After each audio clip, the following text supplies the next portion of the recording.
what do you think if we introduced a resolution that declared California in June EDM month? He's like, no, we're not going to do that. Right? Brushes me off. The next day, hey, did we get started on that? Next day, he's like, were you serious about it? I said, yeah, why not? Why not? When you buy a drink, they have at the bottom of the cup, they have a chip, and the chip's not tracking it. The chip is tracking the recycling, so that when you put it back in the recycling, it goes back to your wristband. You get like $1 back. And so it rewards you. It rewards you for recycling. I'm like, why are we doing this? So after Slander was, we took them off the floor, and they had first time at the Capitol. They loved it. Wow. So many of the younger staffers were coming in from different offices and running and taking selfies with them. No way. They were taking So selfies with them. awesome. And on the video we put in the other day, a lot of my colleagues were running to the floor and taking selfies because they were sending it to their kids. Because I think I'm peaking. Peaking.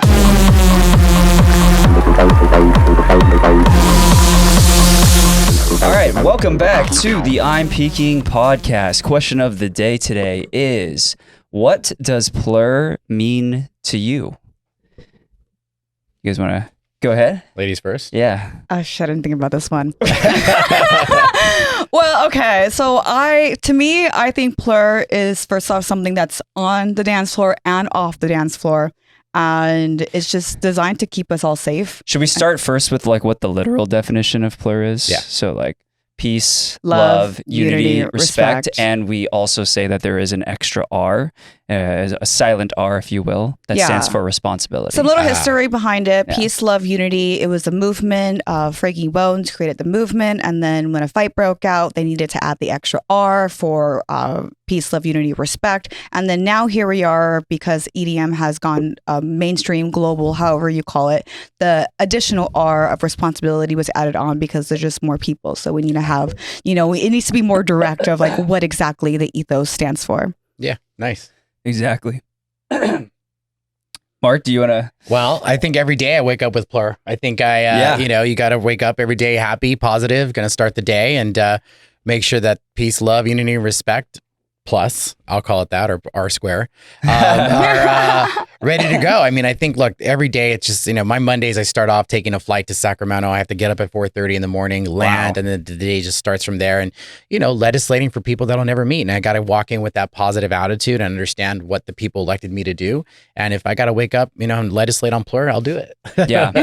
Yeah, I'm really passionate about this because I think that PLUR is such an important construct that I think should just be applied to everyone across, not even just in the EDM space. Yeah. And I mean, it really just boils down to being a good person. Yeah. Right. But I think also being a good person can be a little subjective. And I think PLUR gives it more direction. Yeah. Like a little bit more specificity for what things to focus on when interacting with other people. And so that's why I'm a huge, huge proponent for PLUR. And to your point, I think the World Cup has brought that out. Absolutely. Everybody is seeing that right now. Yeah, I know. I've never seen I don't know if this is a controversial statement, but I've never seen so much patriotism. Yeah. Or not that I never have, but I haven't seen it in a long time. So I never heard of what is it, Cape Verde, until this past weekend. Wow, yeah, bringing people together. Yeah, it really exactly. is. So I like to think that the EDM community, the rave space, is very, very similar. Bringing together people from all walks of life. I mean, you got just so much variety when you go out to some of these events. Yeah. So I think it's a great mantra to stand by. Absolutely. And we make it fun too, because if anyone has ever tried to trade a candy with you, or they do a peace sign, it's also a fun way to just even spread the PLUR or here. Let's do it right now. Let's show you. Nice transition. Here you go. If you're at a rave, someone's like, I like your outfit, and you're like, oh my god, thank you so much. And then they go, can I trade candy with you? This is what you do. Okay, ready? Do it. Oh my god, I like your outfit. Oh, did you do that? Yeah. Okay, got it. Love, unity, and then this one's controversial, but respect. You go like this, respect, like this with the paw? and then here, and then trade candy. Oh, okay, this is cute. Yes. Got it. I'm gonna do this on the floor now. I got it. There you Okay. go. Wait. I was a little amateur hour, but I got it. Was Okay. it really? Oh my god, That's my first time doing that. Yeah, Wow. Really? I got sprouted recently. That was fun. Oh, let's that was go. a thing. You guys Okay. obviously know what that is, but that was cute. Heck okay, yeah. we're gonna do that now. yeah. All right, take yeah. note, Nina. Yeah, that is a staple. We got to make our own for the office. I think we're going to do that next. Yeah. Yeah, I love it. you really should. Yeah, candy. Yeah, we're going to do it. California State Assembly New candy project. bracelets. Bro. Yes, absolutely. Let's go. That's Hell epic. yeah. All right. Well, let us know Yeah. in the comments what PLUR means to you and how you represent PLUR in your everyday life. If you do, hopefully you do. Yeah. So I'll get us to a proper intro here, though. Like I said, welcome to the I'm Peaking podcast, the #1 EDM hub for ravers by ravers. Today, we have a special guest with us. Before that, I'm Devin, one of your hosts. And who else do we have over here? Bryn. And would you like to introduce yourself, Mark? Sure. To, well, let thank you everyone know both who for you are? having me. I'm Mark Gonzalez. I represent California State Assembly District 54, Heck yeah. which is, you ready for other communities? This is the best part of the job. Yeah. Okay. I represent Pico and MacArthur Park, Koreatown, East Hollywood, Little Bangladesh, Historic Filipino Town, Chinatown, Lincoln Heights, Wow. Historic State Park, Placito de Vera, Union Station, Downtown Los Angeles, Arts District, Little Tokyo, City of Boyle Heights, City of Vernon, City of Commerce, and City of Montebello. Let's go. Wow. Montebello. Let's go. Holy I went to high Montebello. school in Montebello. Did you really? Okay. Yeah, Count Sacred Heart of Mary. Okay. Very nice. That's a big school. That's Yeah. awesome. Yeah. Wow. It really runs deep. I feel like I was going to ask you, so your position, what is your position exactly? Sure.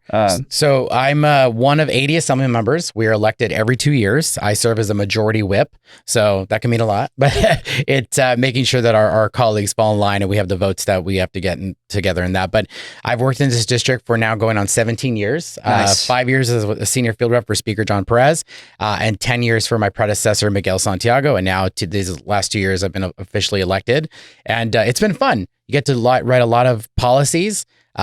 Put laws in place. Last year, 10 of my bills got signed by the governor, which was a big deal for us Nice. of any freshman, I believe. And, just getting stuff across the table. And last year was the first year we introduced EDM Month. And that was something that I really wanted to put out there. Oh, and that's yeah. why I'm here with you guys here today. Yeah, because we're going to react to it was to one certainly of those clips. something that I think a lot of folks, and we'll get into the meat of that too, but it was certainly something I wanted to put at the forefront of my agenda and include folks like you in this process, because these are conversations we should be having, not just as legislators, but as Angelinos. And I think it's important to have that. Absolutely. Yes, Absolutely. Angelinos. I love- You're saying all the right keywords. I love that. Yeah. Well, before we get started into some of our topics, real quickly, I want to give a shout out to our sponsor, Boom Boom Scented Nasal Sticks. If you don't already know what these are scented nasal sticks that you can use in a variety of scenarios, including if you get anxious in the crowd, if someone's got bad BO and you're tired of smelling it, and you can just stick one of these in your nose. They're great for if you're working and you just want a natural little energy boost. They're all natural.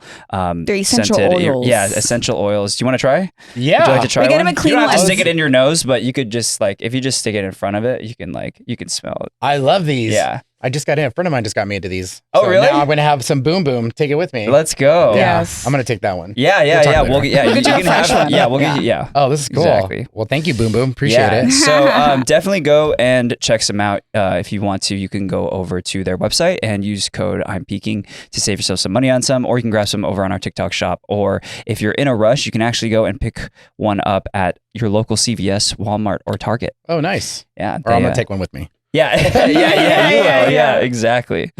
Cool. So I wanted to get us kicked off here with a clip actually from last year when June was announced as EDM Month officially, which was a huge moment for us. So I'm going to go ahead and play that right here. Have you seen this one yet? Mhm. Okay. Not Oh, that yeah. one though. Yeah, this one. Electric dance music, or That's you. EDM, There just you go. didn't show up one day. It was born in the margins, in the back rooms of black, brown, and queer clubs from Chicago to Detroit, from Berlin to Oakland. And here in California, we gave a new rhythm, a new voice, and a new stage. EDM gave a generation like mine a space to be loud, to be ourselves, and to belong in a world that too often tries to silence us. EDM is a living timeline from the disco nights of the 70s to the warehouse raves of the 90s to the global festivals of today. And California, we didn't just join the movement, we became its heartbeat. I'm proud to introduce a pioneer and trailblazer electric dance music, Pasquale Rotella. Pasquale is the visionary founder and CEO of Insomniac, a global entertainment company based here in California. Today, Insomniac, under his leadership, produces over 1,000 events annually across multiple such an continents, iconic moment. with California remaining the epicenter of its operations, its flagship festivals, and 5 dedicated venues in the state. So today, let's honor not just the music, but the movement. You got a fresh cut there too, Mark. Every Friday. Every Friday. The music was like motivational music. My team did a dang good job at that. I really appreciate my team putting that together. Yeah. I haven't seen that in a minute, so it's cool to see it again. Yeah, that was a great short social version because there was another 3-minute version video that was on YouTube that we were going to watch, but everyone was like, no, I think there's like a shorter one. So it's dope to see the contrast since like they're like, it's the same idea, but it's formatted for a specific platform. Yeah. Well, I want to get into a little bit of like why California pushed to recognize June as EDM month. It's interesting. Last year when I brought this up, here's how it all started. So my legislative director, Vincent, we were talking one day, getting to know each other. This was about 2 years ago. And, it's staff in the Capitol. And so you have to get to know your staff up there. And one day we were walking to the Capitol and I said to him, what gets you up in the morning? Right? He's like, well, the typical answer. I said, no, be honest with me. What gets you up in the morning? What do you want to do? What do you do on weekends? What's fun for you? He's like, I like to go to raves. I was like, cool. I do the same thing. Nice. And he's like, wait, what? And so we had this kind of moment where it was like, well, you do it too. I was like, well, what do you like? What do you like? So we had this conversation. I said, what do you think if we introduced a resolution that declared California and June EDM month? He's like, no, we're not going to do that. Right? Brushes me off. The next day, hey, did we get started on that? Next day, he's like, were you serious about it? I said, yeah, why not? Why not? I'll get you the contacts. We'll call these people. We'll call our folks at Framework. We'll call our folks at Insomniac. We'll call our local people to get involved with this. Like, just do it. The next day, he was like, were you serious about that? I said, yeah, bro. How many? I don't have a lot of power, right? So the one day I was like, here's your orders to make sure you do this, right? Yeah. And he did it. He put it together. And this is obviously the second year that we did it. But I wanted my staff to come to a job that they love and do something that they love outside of just the policy stuff. And the policy stuff is obviously very important, especially I can go into a whole thing about that. But outside of the policy pieces of that, I want him to come to work. I want Nina to come to work. I want Kyle to come to work knowing that they put something together they love and they walk away with their legacy saying, we put this together. Because as you know, the culture, especially in this industry, was so frowned upon. Yeah. So the fact that so many people last year co-authored this resolution, we have this one guy who's terming out Tom Lackey, homie, does not look like the type, right? He lifts up his mic to speak about the resolution and we thought, he's going to speak negatively about it.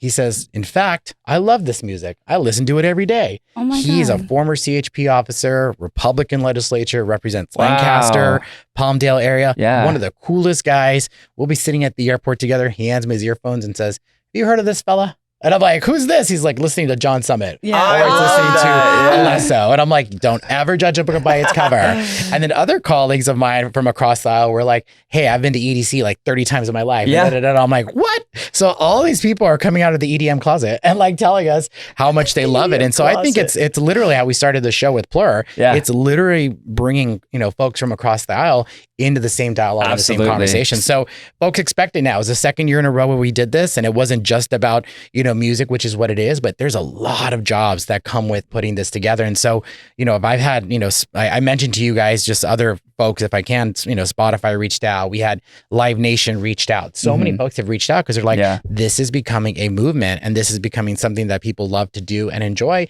And it's good for business and it's good for California. And so I mentioned that I represent LA State Historic State Park. One of those areas is one of the main concert venues that we have here, and we want to put more concerts in that area. And so that means more jobs. They have to end their shows by 11 p.m. So most folks want to go somewhere right afterward. They go eat, they go, patronize the local businesses, the local bars and stuff like that responsibly. Yeah. But when they go there, we want to promote business, and I think people love it. So it's been good to have this there. I think. And I'm here with you. Yeah. Yeah. Brittany, you want to go? Yeah, I think my favorite part about it is how you honor the roots, and it's really clear and direct of what PLUR is and how it was growing up in Los Angeles for you and what the culture means and just shining light on it. So I just want to say that I think a lot of people really do appreciate that. Yeah. And then what I'm curious about though is what the conversations were like when it came to people co-authoring this. Like how, really good Yeah, because you guys got what was it, 76, right? No, Or am I wrong? Yeah, 76 other officials to sign off on that. Yeah. How did you manage that?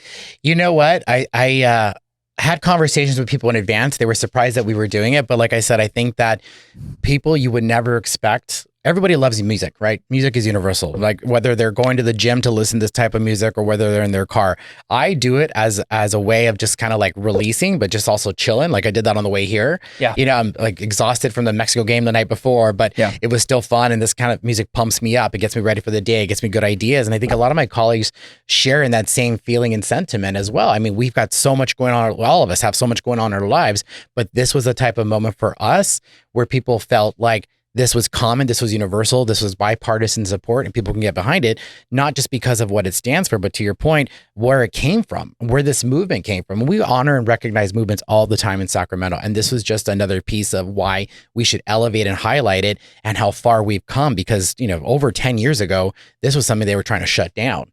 This is something that I'm trying to bring back up.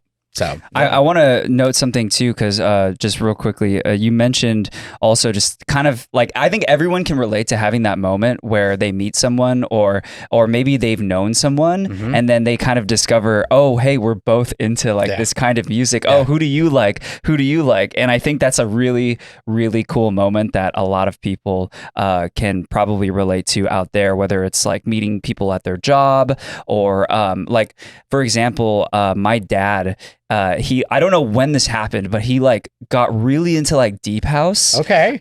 Like I think in between the time I like left for college and like to now. And so now I bring him to day trip every year. I love it. And he loves it. So and he like runs on the beach every morning to deep house. And so it's like, just like what you said, like don't judge a book by its cover. You never know like who is into this kind of music. And I think there's a lot more people out there than you think that also like this kind of music, which we can see like in the data, you know, like even Coachella, for example, has like I think the percentage of EDM acts was like, do you remember what it was? I think it was like it's like in between like 30 to 40%. I want to say it was a lot. It was really high. So I love like seeing everyone kind of come together. And because you mentioned Coachella, if I could jump in, I think Coachella in one weekend alone provides 10,000 jobs just for that area. Yeah. And they bring in people from Arizona, from Nevada, and they the do. area. Yeah, but even it's the people that 10,000 like jobs. that do the carts too. Yeah. Like they come in Which is specifically great. for the Coachella weekends. The Yeah. hotels, right the now. food, everything. 10,000 jobs in one weekend. So this was the first year I actually took a delegation of my colleagues to come down to Coachella, and they did a tour. And it was about the security. It was about the number of staff. It was about sustainability and the water infrastructure. And they learned so much. And we actually have legislation coming out as a result of it, because drones are a problem, obviously, for concerts, and we want to make sure that we regulate those. And so policy is coming out of that as we're going to follow this along this legislative cycle, because we want to make sure that folks who are attending these shows also feel protected. And so these are policies that are coming out of these tours and events like Coachella as well. Yeah. Well, awesome. aren't the drones, I don't mean to side tangent, but the drones are from Amsterdam for EDC. So when it comes to like you're saying policies, like how would that? Well, drones that are part of the show are part of illegal drones. There's a lot of people who bring their own, and that becomes a problem because it's about airspace. And so the issue is who's bringing their own. And of course, I went to Tomorrowland for the first time last year, right? Oh, and so jealous. Have you ever been? No. Oh, it's amazing. I want to go. And so bad. I went for the first time last year, and I think just having that controlled environment, because you don't know who's putting their drones in, but it's also their content. It's licensed content. You want to make sure no one's taking that. And I think that's also part of the conversation as well. Okay. Safety For and your content. Yeah. Bryn, do you want to ask the next questions? Yeah. So I'm curious on how you got into electronic music in general, because from what I'm hearing when it came to the conversations, that it was pretty much focused on just about the music, not really about the partying. It was more about the human connection behind the music that we listen to and how we listen to the music, where we listen to the music. So that leads me to, how did you get into EDM? You know what? It had to have been maybe, I think I don't know, let's see, 15 years ago or something like that. I never really went to raves when I was in high school. I'm way older than both of you. I grew up in Northeast Los Angeles. I was class of 2003. We barely had the internet. Text messaging was 25 cents a message until after 9 p.m., which you can imagine. And so the difference between then and now is just finding your freedom of expression and finding who you are. And I think even in 2003, coming out was still not a thing, right? And so when you start to listen to music and lyrics and you start to kind of validate and vindicate who you are by listening to, like, you can be anybody. That's how we were raised, right? You can be anybody, you can do anything and be the type of person that you are. And then you hear these songs that have just amazing lyrics or poetry. And to me, I think it was telling my story in many different ways. And now we're seeing all these evolving artists who are coming out of these different, mixes that are coming out as a result of it. But I think for me, it was just, my story as music evolved. It was how I evolved as a person as well. Got it. So that's how I can relate to it. Yeah. Yeah. I mean, so what I'm genuinely curious about is I have a lot of friends who grew up in LA and they grew up in the 90s, going out to what party crews, map points, flyers, all that stuff. And it's a common theme that I hear about how the music was like, it saved them, whether it was house music, techno. And it's something that you stated in we didn't watch the video, but it was when you were reading your speech, you stated how it was survival and how it was healing and how the world was trying to silence and what was the silence and what were you guys surviving from? I think to my point of in 2003, when being LGBTQ plus, it was not necessarily something that was accepted. Being Latino in the Latino community at the time was something that was not accepted. Mine, grew up very Catholic, and a lot of those conversations you didn't talk about it, right? And so I think the survival piece of it was a way of escaping, and listening to music was a way of sort of escaping that reality in that realm. Like I have friends today where we go out to these concerts and shows and events, and it's just a moment to take a pause and just enjoy life and enjoy the music and know that music is universal. And just, it sounds cliche, but it's a moment of escape, right? Like I said, that your days are chaotic and busy and there's texts and phone calls and this and that. And I hop in that car and I listen to that music. I'm just focused on that, having my moment, getting from point A to point B. And to me, it makes me a happier person, but it really does escape the emotions that you're feeling. And I think that as the music has evolved and technology has evolved over time and our policies evolve over time, it just, like I said, it showcases where we are as a society and where we're going to go next as a result of music. Yeah, if I could actually push that a step further too, I think that electronic music is great for helping people emotionally regulate. Yep. And the fact that there's such a wide variety of electronic music and so many different subgenres that kind of achieve different kinds of moods and feelings is such a beautiful thing. I know a lot of other music genres have the same thing, sure. But I just feel like electronic music has the widest variety of types, right? That you can listen. I mean, you could listen to Tear Out if you want to actually I don't know, go hard in the gym, or if you're feeling angry, or you could listen to melodic bass if you're feeling sad. You can listen to deep house or trance or progressive if you're studying or you want to focus. There's so many different kinds of moods that electronic music achieves, and I really think that just kind of going off of what you said there, as it kind of being an escape for a lot of people, I think that it really just helps people with their mental state a lot better. And I think it's just overall good for everyone. And if I can jump in on this piece of it, I think, right now, last year I had a bill called AB 727, which was putting the Trevor Project on the back of student ID cards, which passed and the governor signed suicide prevention hotline. And that was certainly something that we wanted to make sure folks knew that there was help for that. I connect the two dots because we talk about an escape. We talk about having that influence in policy that puts this phone number in the back of student ID cards so folks can see that there is help out there, right? I have a bill right now, I forgot the bill number, but I should know this. I think it's 1540. There it is. AB 1540, which is a bill that's put the 988 helpline to save that. So the federal administration cut the 988 helpline.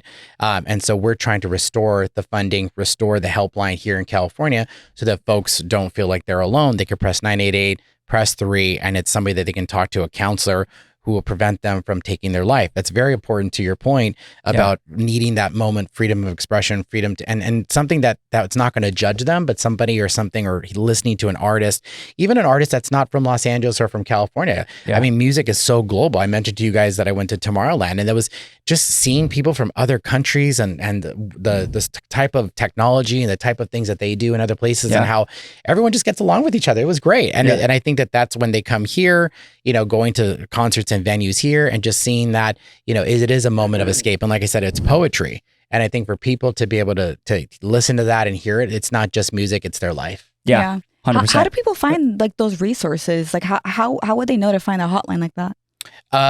We put that, on our website or through Department of, Mental Health Services as well. There's some ads that they do that the state does on that. They have some partnerships that they produce that ad. So you'll see it every now and then. I actually just saw a 988 helpline in a parking lot in Sherman Oaks. So it's like, it's random where you do see these advertisements. Yeah. I want to shift gears real quick too to just talk a little bit about EDM month this year. So, I mean, June is passed already. By the time you guys are seeing this, we'll be in July now. But I wanted to just ask a little bit about like what the theme was this year. I saw something about Oasis, and then I also saw that you guys honored Slander for EDM month, which was really, really dope. Like we're friends with them. So, nice. Yeah, they're great guys. I love Scott and Derek. Really good guys. I think for the second year as this starts to get bigger, and I got to know the guys.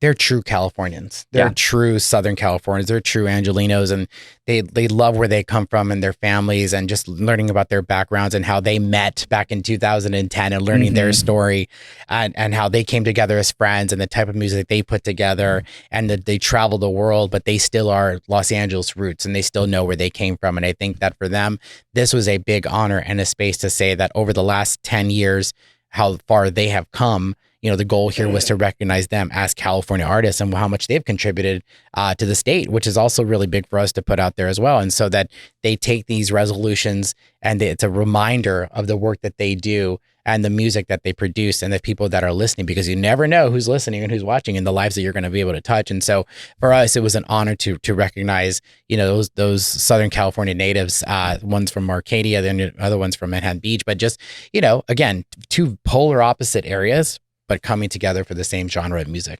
So let me ask you this, from the difference between last year and this year and what has happened since, is this just more of like a recognition, or is there something like else that comes from it?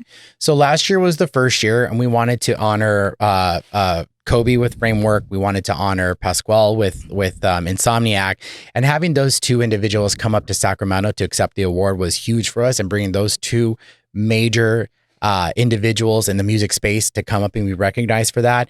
And then this year we wanted to honor a music group, and so or music individuals, and so putting those individuals in Sacramento, bring them to the floor. It's such an honor because not everybody gets that honor to be on the floor, let alone be recognized, let alone this be in public record. This is a public record. This is a public resolution that tells people that this month is declared June, and it's been such a busy month, and it's also Pride Month as well. And so obviously we're in July, but the goal here is to recognize that California is recognizing this movement. It's recognizing PLUR. It's recognizing what started off as something that was really small and minor in smaller kind of clubs and smaller venues has now boomed into something bigger. But that California should recognize that this is only going to get bigger, and we got to be at the front lines of these conversations and know that this is happening. And like I said, so many colleagues love it. And then after Slander was we took them off the floor, and they had first time at the Capitol. They loved it. Wow. So many of the younger staffers were coming in from different offices and running and taking selfies with them. No way. They were taking selfies with them. And on the video we put in the other day, a lot of my colleagues were running the floor and taking selfies because they were sending it to their kids and to their grandkids and to their kids. And it's like,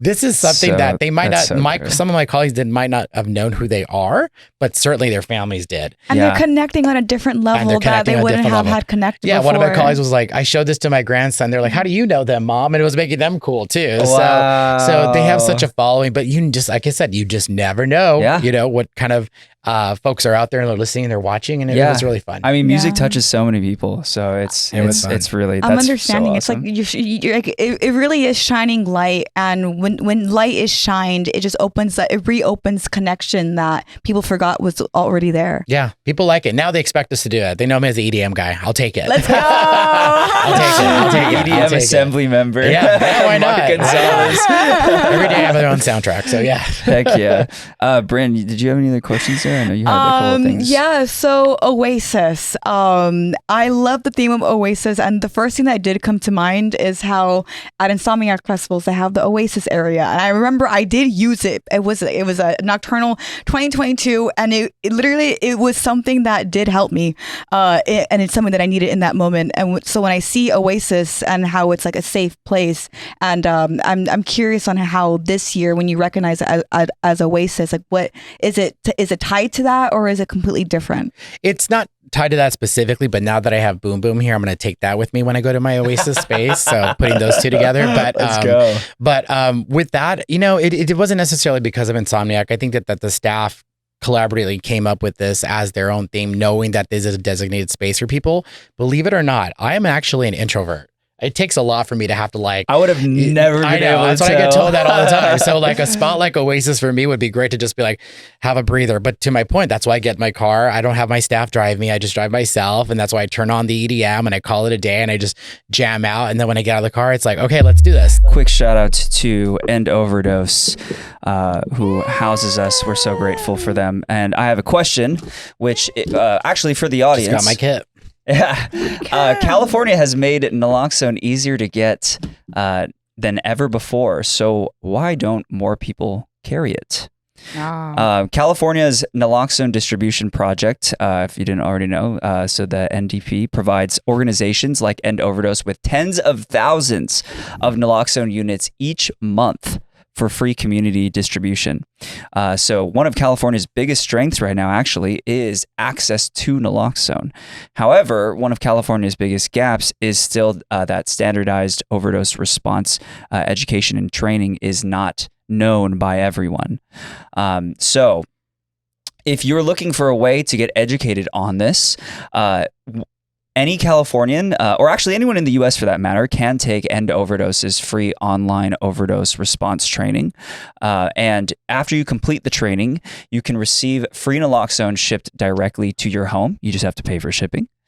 And so I had a question for you, Mark, which was, do you think overdose education should become more standardized and more accessible throughout California? Absolutely. As I was reading this, I was telling Nina earlier, I said, this is something that we should make, more readily available to walk into a CVS or, the way that we've done so much in the space of legislation to provide free condoms and free tampons. And, we should be able to provide stuff like this for free as well. Yeah. I think we're going to get there. So I think this is the beginning of that conversation. For sure. So maybe this is something that we can continue to explore. I think the misconception or the misnomer with people is that you're promoting drugs by having this, which is not what this is about. And so the goal here is obviously to end overdose, but you just have to make sure that you have stuff like this readily available to people that's accessible, because not everybody is like Los Angeles, not everybody is in California. I always say we're in a bubble, we're in a double bubble. And so if you could provide this in other places, not just in LA, but throughout the rest of the country, California leads by example. We should be able to continue to showcase that and have it more readily available to people. Yeah, I 100% agree. And I think like there's such a common misconception too with OUD, which stands for opioid use disorder, about it being like this moral failing for people. So, kind of the misconception or the generalization that a lot of people make of just like, oh, well, just do less drugs, or like, oh, well, it's your fault. After a certain point, it becomes an actual problem with like your brain chemistry. And so that said, I think that more education on this topic, plus harm reduction and availability of harm reduction, so accessibility to naloxone, etc., will be overall a positive. It will save lives. So and again, like the thing too is that this doesn't even have to be for people who partake in any of that or not. You simply even just knowing about it, because you might know someone that does partake, and maybe you don't. But then if you know about this and you're educated on how to use naloxone and how to look for an overdose to see if someone is having one, you could save a life if something bad ever happened. So, I really believe that carrying naloxone should become like as normal, at least in festivals, but in everyday life too. Like it should become as normal as carrying like earplugs or gum with you. Or a condom. Yeah. There you go. Yeah, that Absolutely. was a great, honestly, first that was a great answer because Be honest. especially when you started, when you compared it to a condom and giving out tampons, like, yeah, like it is just all about awareness and having the conversations that no one wants to talk about because there, there's like so many opinions, there's so many variables, but it's just awareness. But to your point, it's about safety. I mean, back in the day, we had to create legislation to force people to have to install seatbelts. That was a thing, and it's so people forget how far we've come, but these conversations have to happen. Great example, And actually. it's true. People didn't think, we didn't need those back then, but it does save lives. And so again, this is just promoting the fact that this is accessible, and to your point, it saves lives, and that's all we're trying to do. Yep. 100%. So I thank End Overdose for that. Yeah. So go and check out End Overdose's website. Go take the courses and the training. Go get free naloxone and get educated on how to save lives. get And a I'm curious how we can put that in high schools as well. Now that I'm thinking about 100%. it. Yeah, this is something we could do. Oh, we got Mark's brain. We got Mark's brain cooking You do. Yeah, You do. yeah. I remember growing up too in school because I also went to I think this was also in Montebello, St. Benedict, and we used to have people that would speak, and they used to come and do speeches about just like what is like the this is my no zone or whatever, like the safety stuff, and I don't think there was ever anything about it was just, they had to say no to drugs. Yes. Yeah, DARE and stuff, DARE. I remember DARE. Yeah, exactly. I remember But DARE. a step further in high school is definitely the End Overdose or like how to respond Yeah. and stuff like that. In the case that it does happen. In the case for that it does sure. happen, yeah. Correct. Yeah, interesting. Yeah. Well, Bryn, you want to just get us started on the next topic because I know this was a big one. Oh yes. Yeah. So we talked about it a little bit in Act 1, Sure. but I want to hear from you of what it was like growing up in Los Angeles and listening to the music. I'm not sure if you ever heard of Guadalupe Rosalez's work, where she has a couple of her archives out, or she did at museums where she had map points and she just talked about other Angelinos who used to go on the party cruise, and it was separate from the gangs. But then she had mentioned how the media portrayed all the party crews as the gangs, but there was a split, and a lot of it is archived, right? And so I just want to hear from your experience as to what it was like, just being in the world of EDM, and what type of EDM were you in? Yeah, are you able to give us more insight on why raves were faced with a lot of scrutiny back in the 90s and 2000s? Like anything that's new, anything that has a following, anything that draws larger crowds of young folks, individuals, and look, that's why a lot of stuff got pushed out of Los Angeles early on, was because of some of the drugs that people were affiliating with the concerts themselves, and automatically having this misconception that, if you go to a festival, you're automatically taking drugs. That's not what this is about. And so having conversations about End Overdose and educating people early is why we want these events to continue to succeed and be successful, so that you have these tools that are accessible to you. But I think that, look, growing up today versus growing up then is quite different. I don't think that we were having these open dialogues of conversations. There were no podcasts when I was growing up. There was none of these, it was very traditional sort of environment. And I think now that we're living this non-traditional life that has become more of the norm, having these types of party crews and events was something different, but it was also an outlet. We didn't have social media back then. We didn't have the type of access that we have now, where we're all connecting to each other by music or through Instagram or through TikTok and other social avenues. I mean, we had fax machines. I mean, that was like a thing. So, outside of that, and before AOL was becoming a thing as well, I mean, the party line was something that people had back in the days. And so that's what connected people as well. And so I think media just didn't necessarily understand it, because it wasn't necessarily open for media to understand. It was for the individuals and the music lovers to get. And I think that was the misconception back then. And I think now people have seen it as now mainstream. And so that's why it's actually more accepted now. I mean, you watch these, news channels who fade in to have EDM music as part of their show, and they have EDM artists, or they're promoting food and stuff like that in festivals, and it happens to be at an EDM show. So I think it's just evolved as people, were able to get the ability to understand it more. Yeah, for sure. Yeah. If anything, maybe we're currently literally living in the transition right now of electronics and the rave scene becoming more widely accepted, because I see like what you're saying of how there wasn't social media back in the day. So technically the people didn't really have like their voices out in the media, and it was just the mass media. Correct. And then now that everyone is on social media and we're all evolving together in real time, you know, we have more opinions, we have more people actually using their voices, which is cool. So I think, yeah, I could see that. Flyer parties were our social media. That was what we did. That was our social kind of outlet as well. That's and cool. getting together and hanging out with people and being responsible. So it's very different now than it was then, obviously. But I think that you guys, and I'm not saying this because I'm on here, you guys play such an important role on connecting individuals, understanding what the party scene is like, understanding what EDM is like, understanding what the rave scene is like as well, and understanding the different types of venues and where people are going. Like I've watched, you know, previous shows, and the dialogue and the conversations that you have are really important because other people are thinking that as well. And so you guys play a huge role and responsibility in the way that people form their opinions and have that outlet and feel safe. So kudos to both of you for doing that as well. Yeah, we've been doing this for a long time. And I think, I mean, if there's one thing that I've learned over, you know, my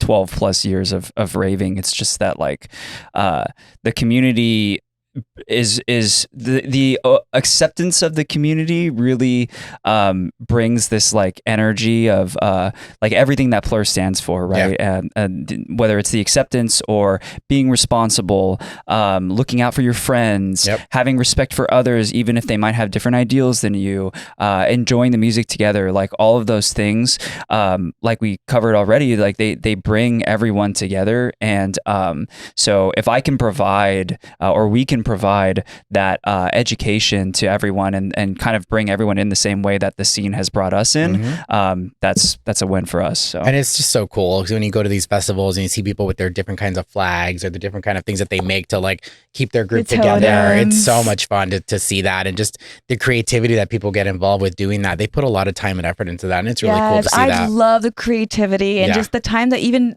when you make a candy, like people take hours, even the big candies that they make, the PLURs, even more hours, sometimes even days. Like it is a lot of creativity, and it is a way for a lot of people to even express themselves, even just through making something. And their outfits. Yeah, and the outfits. Oh my goodness. Yes. No, if it wasn't for the community, I wouldn't have got into designing. Like this is my brand, Cyber Waver, and I designed Cyber Tribal, Cyber Sigilism, and I wouldn't have done it if it wasn't for raving, if it wasn't for the electronic music scene. So it's like the culture gives a lot of that to people, which is really dope. Small business. 100%. Yeah. There you go. The jobs, creating the jobs. There you go. So I had a question too of so what's like the current status of the rave and EDM scene in the perception of local government right now? Like, has that improved? And are local state governments are you guys planning on doing more policy making for the rave scene? It's a really good question. I would say that it's improving. As some of my colleagues at the local and state level are starting to understand what this means, right?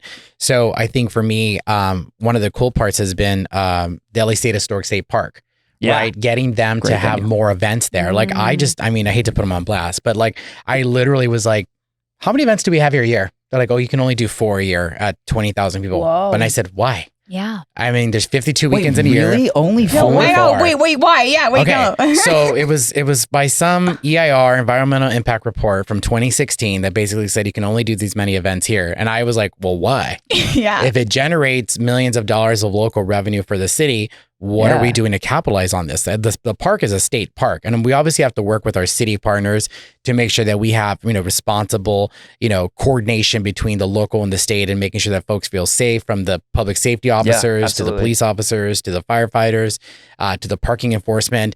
And I would say that anytime that those, whether it's Framework, Insomniac, who's done events at that park or within the area, at the Sears Tower is another part in my district where they've had events at. They've done a really good job at working with the local communities, making people feel invited, making them feel involved, and it helps people. And so for me, I think that I've gotten some pushback because I think some of my local council members, I have 6 council members in my assembly district alone. I think a few of them kind of push back on like, well, why are you doing this or why are you doing that? What does it mean?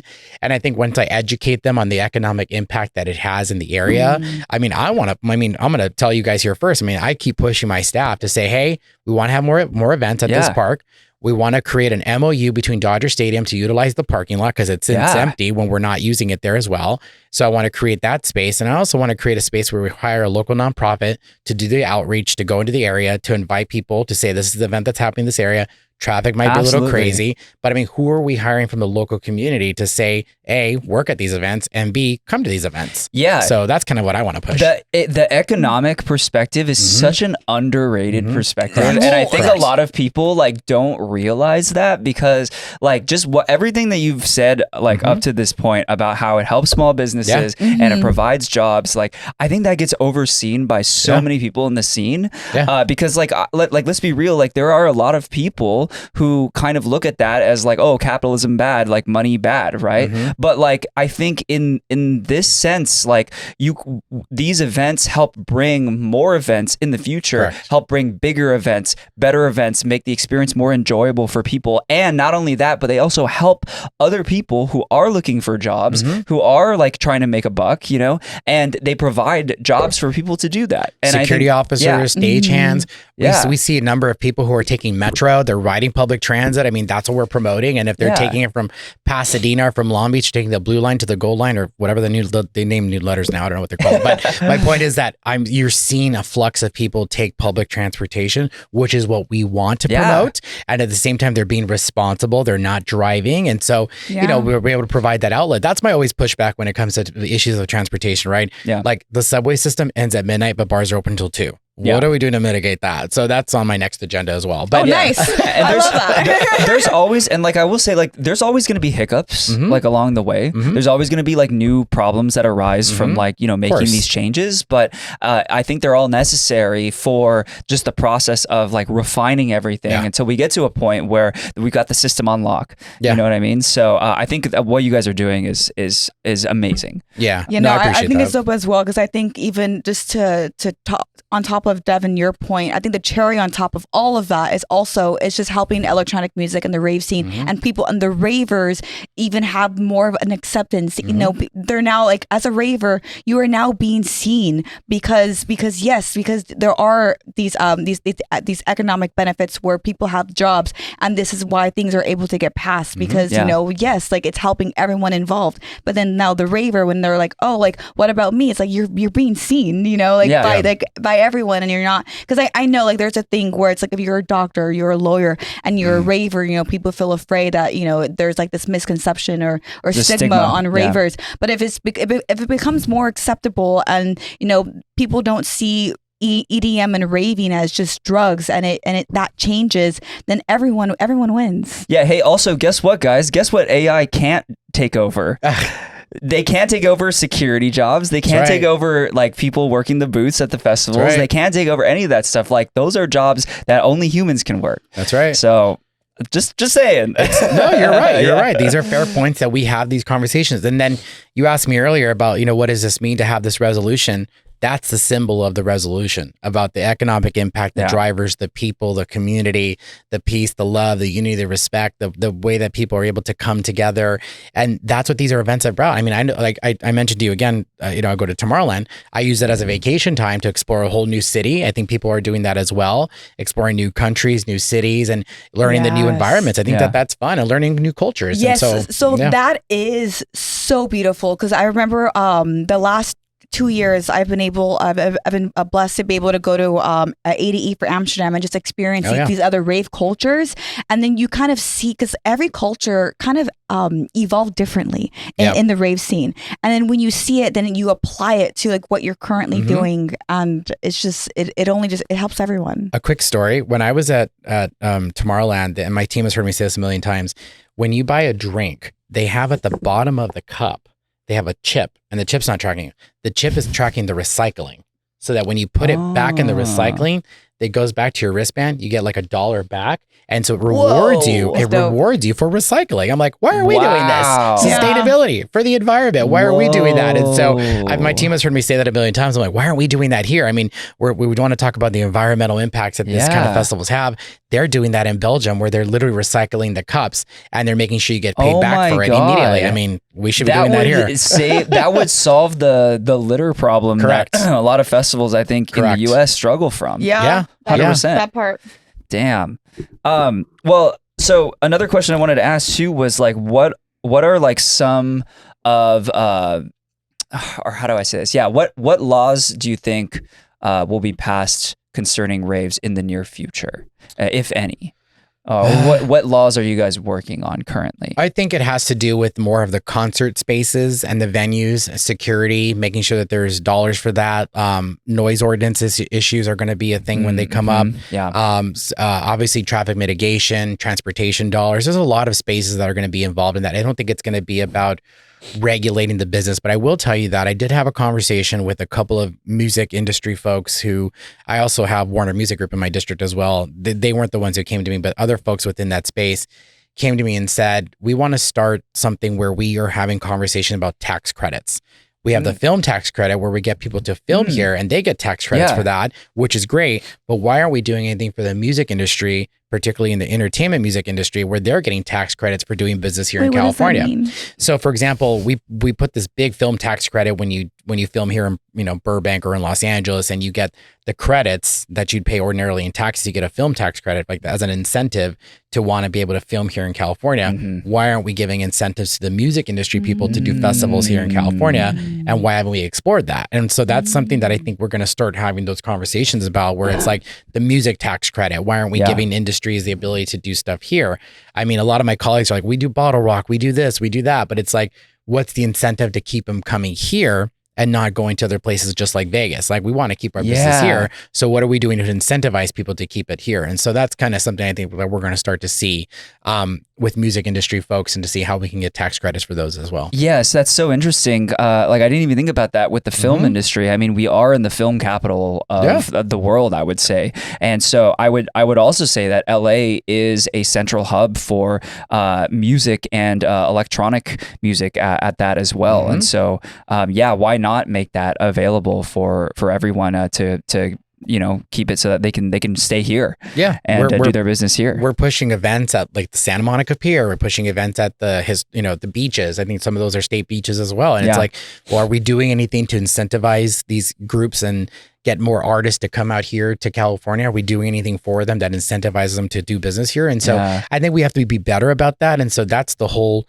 to your point, the misconception about ravers or the raver industry, but also keeping in mind what the resolution stands for. It says, we want to do business here. We are the West Coast. We are the best coast. We're the golden state for a reason. And we got to show that. And so I think that that's something we're going to explore as we get into these conversations. So a few of my colleagues have come together and we're trying to think about how we can make like a music caucus or something fun like that. So we're exploring that. That's where this is all coming from. It's dope. I love it. I love it. Yeah. That's a good question. That's awesome. Yeah. And then just to kind of piggyback off of that as well, what do you think the rave scene as a whole could do to get their voices heard by policymakers? I think having this conversation with you guys is exactly the reason why I'm here today. And I'm so glad you guys said yes to the invitation, and we're working together on that to collaborate, to have this conversations, because people say, oh, I'm not interested in politics. It has nothing to do with it. Every day, having the regulation of how this podcast is done, or having this is put together, is certainly something how politics play an everyday role. You drive out in the streets, you make a left-hand turn, like everything is all affected by politics. And I think making, not necessarily politics sexy, but making it fun, making it a dialogue, making it a conversation, having, I think that's the important part. Pasquale, having, Slander, having, Kobe, a framework, having those individuals come up and understanding what this industry means is such a big reveal, but it's also just the promise of the future of what you guys are doing here. And so it's coming together, and I'm excited to be that voice of that. And if I can do it, and some of my other colleagues can do that too, and they talk about how they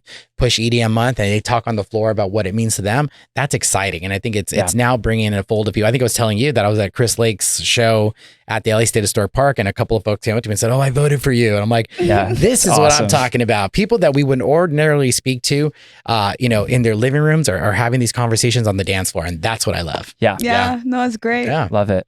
Well, Mark, I know you have a heart out soon. So we heard you had some I some do. gifts? I do. I have some You stuff for are you guys. so kind. Yes, yes, you yes, do not yes. have to do that. This is your own sort of little EDM kit. Oh my god, that's I'll- so cute. So those are little fannies for you guys. I have Thank you. other stuff You coming guys for see you this? as well, and then Thank you. You got the Um, Vaseline in here. You got the hand No sanitizer, way. the What is gum, this? the sunscreen. yes.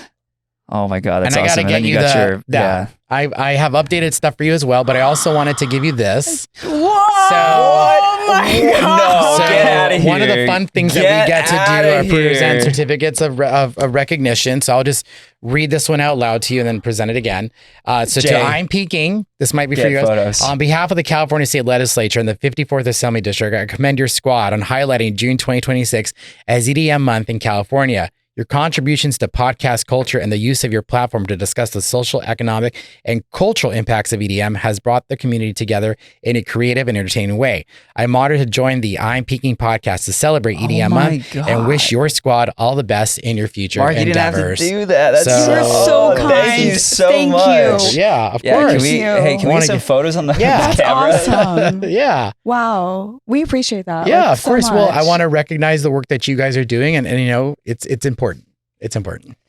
Dude, this is awesome. Yeah, Thank you so of much. course, Wait, of here, course. you Wow. take the photo. Okay. Yeah, you gotta. But like this, We gotta get. Yeah, there we we go.